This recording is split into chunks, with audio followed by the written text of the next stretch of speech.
What's up? So I'm here with an old friend, Kid Rynan, as you know him, but I know him as Rynan. Yeah. No Boba today, because Kid Rynan is helping. So my name is Anna, and I love Boba, and I love chatting with the homies. This is Boba Talk with Wally. It's so good, it's so good. Feels so good to me. It's so good, it's so good. All right.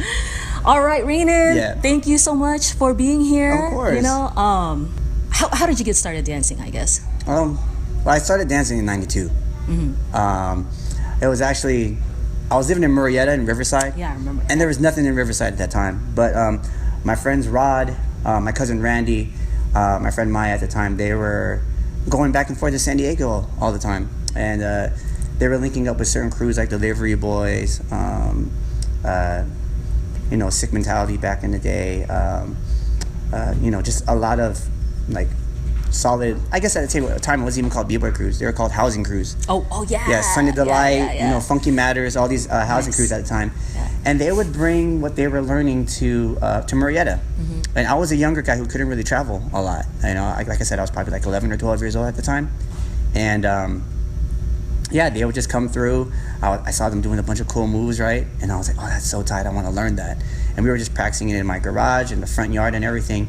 The funny thing is my older brother, Rennie, he was like, oh man, that's b-boying, that's nothing but breakdancing. Oh. Because he used to do it in the 80s. Oh, yeah. And then my brother was like, you know, I could teach you some stuff. And I was like, what can you do? And at first I'm like, wait, hold on. Because I do remember when I was younger, but I was like 3 or 4. Yeah. So slightly I remember my brother's really breaking at the time. Yeah. And then my brother he showed us how to do windmills. He showed us how to do some footwork, and we were like, "Wow, my brother is really good." Yeah. But then he got into DJing. But later down the lines, you know, because being in Murrieta, we had nothing to do. Yeah. All we did was practice. Nothing. There's nothing in Murrieta. I think the only thing even there now is just the wineries, The movie theater. the movie theater, and that's it. But like, other than that, all we did was practice in each other's garages. Like, that was like our club. You know, like we're like, oh, we're gonna go to Rod's garage. Oh no, and then tomorrow we're going to Randy's, and then the next day we're going to my garage, and the next day we're going to Maya's garage. So it was just really garage sessioning and garage practicing. Yeah. And you know, we just that's what we did. And like I said, we were that small area that certain b-boys like Cross One, who's actually, you know, from a part of Freestyle Session, Donnie, who was actually one of the main guys in Delivery Boys. Rod was close friends with all of them down in South San Diego, Southside San Diego. They were coming up to Murrieta to chill with us, and they were like, man, you guys are in this small area and you guys are so good, like we got to get you guys down in the crew. So we ended up getting down with a crew called Delivery Boys at the time. And not only that, even prior to Delivery Boys, I was actually a part of a group called Sick Mentality. Oh wow. Which was in conjunction with Rivals crew, Rivals housing crew back in the day. You know, a lot of these guys were all a part of this kind of unit that a Funky unit was a crew that I was a part of back in the day in San Diego. So even though I was living in Murrieta, I was a part of different San Diego, traveling to San Diego, yeah, b-boy crews and housing crews at the time. And you know, we even battled Unique Rock, like Eddie's old crew. Oh, nice. So that's how I knew Eddie back in the days, because you know, their crew was more about foundation and you know, original style of b-boying. Yeah. And then we were more about power moves. At the same time, Eddie was a part of Unique Rock, which was also a part of Zulu Youth and Zulu Nation, which B-Boy Alliance were a part of, which is like Saki in China and East Swift. Yeah, so they know more of the history and the culture. And they were a part of Rocksteady crew, the West Coast Rocksteady crew, which was with Asia One and Easy Rock. Wow. So when they came to San Diego, there was this big foundational rivalry versus power move rivalry in the 90s. But at the end of the day, it ended up becoming one anyway. You know, because once the first B-Boy Summit happened, and Crazy Legs and, you know, all of them were spitting so much knowledge to everybody on like just in history about b-boying, where it came from and everything. And some of us were kind of ignorant to it. Later on the lines, we were like, yeah, you're right though, because it is the Mecca where it started from. It did start in New York. It did start, you know, in the Bronx. It was something that was brought there, and then the West Coast kind of saw it through the hype media of Beat Street and Wild Style. Yes. You know what I mean? Honestly, I like the fact that, first for me, it was always the dynamics of it, right? To see the dynamics of it was cool. And then to see how everybody had their own individual style. Regardless if you're doing the same thing, everybody was doing something totally different. Like, even though if you were doing footwork, your footwork style was different. Even though you did top rocks, your top rock style was different. Even though there was a foundation to it, people were able to evolve their styles and do whatever they want.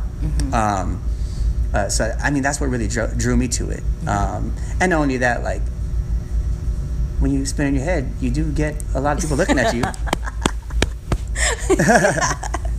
You know, so funny. Like, let's be honest, like, a lot of us break because it got attention. A lot of us break because I didn't know how to talk to a girl. But maybe if a girl saw me doing a windmill, she'd be like, wow, he's cool. Yeah, you know, same thing with choreo dancers, honestly. Yeah. It's the truth. I mean, think about it. Every dancer who dances, we dance in the beginning because we want to get that attention or because we want to express ourselves at the end of the day. And then later on, it becomes more of an art thing where it's like, you know what, I want to as really... you develop. As you develop. So, anyway, Yeah. Okay, wait. So I know you're going to ask about a lot of his other crews. So let me just name a few, and then I'll ask Rynan if he was battled in or if it was just kind of like a homie, let's session thing, okay? So you had told me about California. Yeah. Was not battled in. I got asked to battle with them at Freestyle Session 8 when they were looking for guys to be a part of it. So I never got officially battled in, although I had battled those guys in the past so many times, so it wasn't like we never battled each other. Okay. Yeah. And then Funky Matters. Funky Matters was like a homie crew. That was a homie crew. Although Funky Matters was an old school crew back in the day in San Diego during the housing days. Eddie and myself wanted to just start a group of us just to vibe out in session. And so, you know, it was a mixture of some of the B-boys and B-girls in Culture Shock. And whenever people came from out of town, we just asked them to be a part of it. And we made shirts for performances. To perform. Okay, cool. And then a huge one, GROOVALOOS. GROOVALOOS never got battled in. Although we always battled each other on our birthdays, so when I think I turned 23, I had to do 23 rounds against everybody. Nice. But yeah, I mean, but never got battled in. It was a performance group for sure, but a lot of freestylers. Okay. Yeah. So were you ever battled into a B-boy crew? I think the only B-boy crew that I was ever battled in was,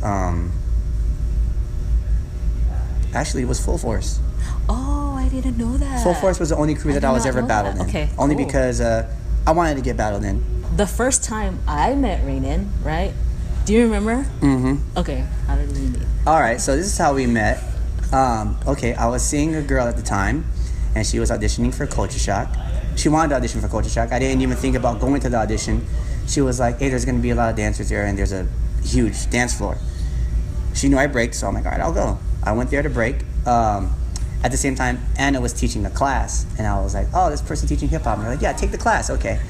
I took it and I was terrible. It was my first hip-hop class ever. I've never taken a hip-hop class. Only type of choreography I've ever done was probably like Filipino traditional dancing that my mom would teach me, you know. Maybe a few b-boy routines here and there, but nothing like choreography. And so I did terrible at that. And then I went there just to watch the audition, you know. And then all of a sudden I see China there. I'm like, oh shoot, China's here. I see Eddie, and I'm like, Eddie, yo, what are you doing here? And he's like, we're here for the audition. They're auditioning B-boys here. And then Angel was there. And I was like, yo, all right, I guess I'll audition. And it was a last minute thing that I went to the audition. I actually went in to do the choreography because the girl I was seeing at the time was like, just try it. All right. So I just tried the choreography. Of course, I did terrible at it. And then when I finally realized you're doing B-boys, I remember I went up to you and Andrew. And I was like, hey, I want to audition. And at first, you were like, no, we can't. It's already too late. Anna was about to cut me and say, no, forget it. You're not going to audition. And honestly, I didn't know how serious Culture Shock was. I didn't know how big it was. And I'm a B-boy walking into this like, all right, cool, there's a bunch of people here. You know, let me kill it real quick. That's the reason why I auditioned. Yeah. Let me show off to the girl I'm seeing at the time because, you know, I want to be able to, you know, just to dance and break. And I saw Eddie and China there. It made me hype. And then luckily, Andrew was like, no, give him a number. Yes. You know, let me interrupt, okay? So I'll give you some context. Now, at this point, it was the year 2000, and I already thought that hip hop was evolving into choreography, right? That's what we were doing at Culture Shock.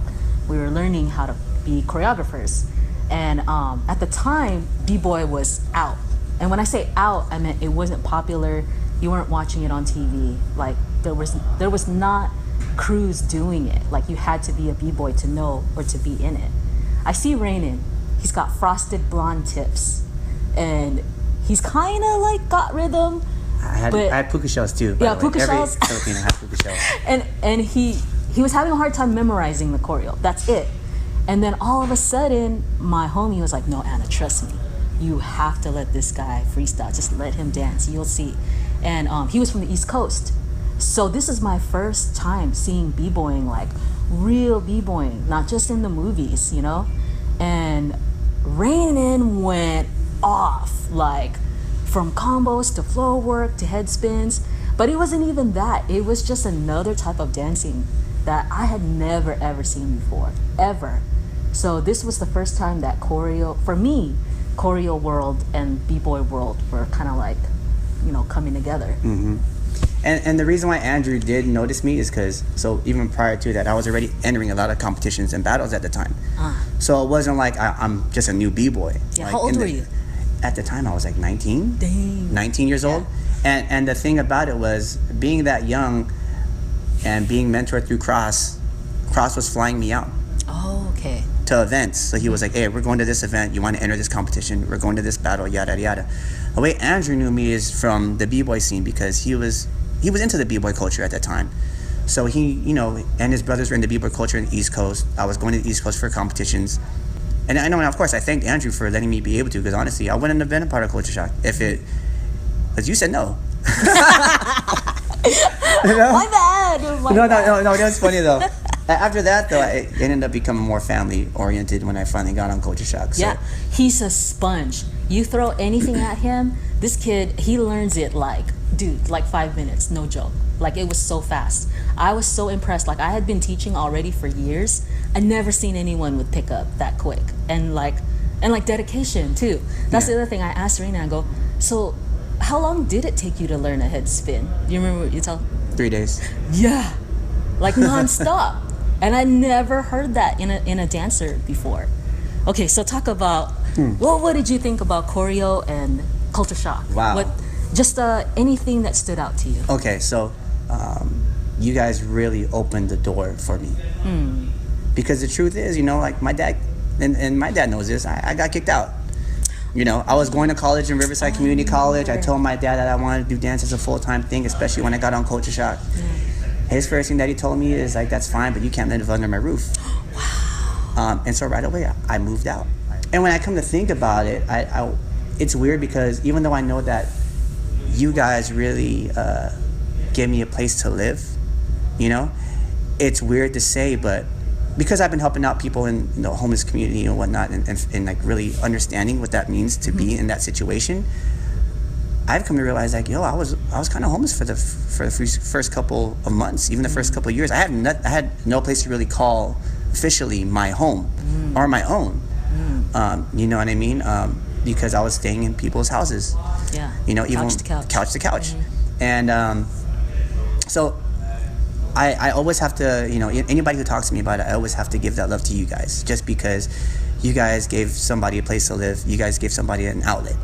And through that outlet, I was able to, I guess, embrace choreography a little bit more. Because throughout the negative side of it, when you're joining b-boying and choreography, it was like this. Yes. Oh, geez. It was so hard. Yeah. Only because to make up a b-boy routine is not the same as learning choreography. Like, I can't do head spins over and over and over again. During a rehearsal, because at the end of the day, I'm gonna get injured, I'm gonna get hurt. But I think through that grueling process, Eddie and myself ended up finding a balance on how to make it work with choreography. Only because, for one, me and him were dedicated to learning choreography. You know, that first year when we were a part of Culture Shock, that's pretty much what it was. You know, it was learning a lot of choreography.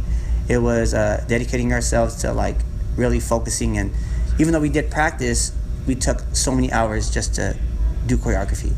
And even though we had our little b-boy sets and parts in the show, you know, that first year, I would say it was mostly just dedicated to learning choreo. And we went through a few negative bumps on the way. You know, you went through bumps of, you know, certain choreography dancers were just saying, "Oh, that's cute. Eddie and Rynan are learning choreography. Oh, that's so cute."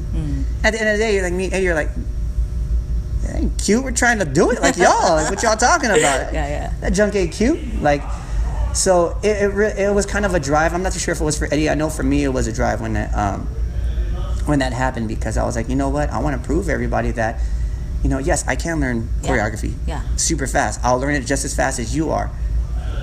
And it was like a rebellious thing. But can you learn what I do in an hour? Oh, yeah. No. You know what I mean? It was like, can side. like I could do your best choreography that you just taught right now for an audition in an hour. But can you do what I do if I taught you how to do a flare boma head spin in an hour? If I taught you how to do one of my rounds, can you learn that in an hour and get it just as good?